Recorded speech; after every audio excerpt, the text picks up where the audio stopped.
আঙ্কিগণ, একটি রিকশার জন্য অপেক্ষা করছি। অপেক্ষার মুহূর্তটি খুব সুন্দর কাটছে, কারণ যে জায়গায় আমি অপেক্ষমান সেটি একটি নার্সারি। দেখতে পাচ্ছেন সবুজ গাছের ডাল এবং শীতল ছায়া। এখানেই দাঁড়িয়ে আছি, মাথার উপরে প্রচণ্ড রৌদ্র।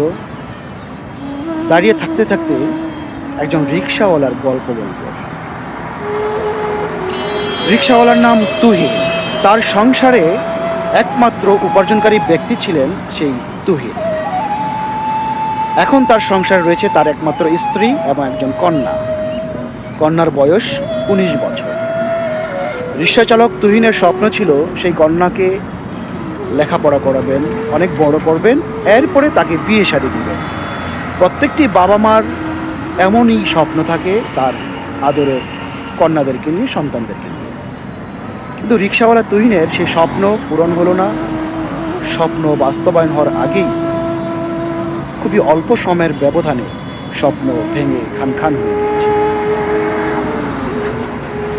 সেই রিকশাওয়ালা তুহিন গত ২০২৪ সালের জুলাই অভ্যুত্থানের আন্দোলনে এসে গুলিতে নিহত হয়।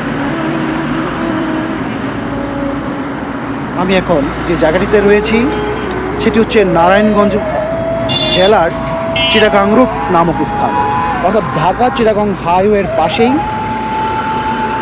তুহিন নিহত হয়, শহীদ হয়। সেই তুহিনের নামে একটি নেম প্লক দেওয়া আছে, শহীদ মোহাম্মদ তুহিন। তার জন্ম ২৯শে ডিসেম্বর ১৯৮৮ এবং তিনি শহীদ হয়েছেন ২০শে জুলাই ২০২৪ সালে।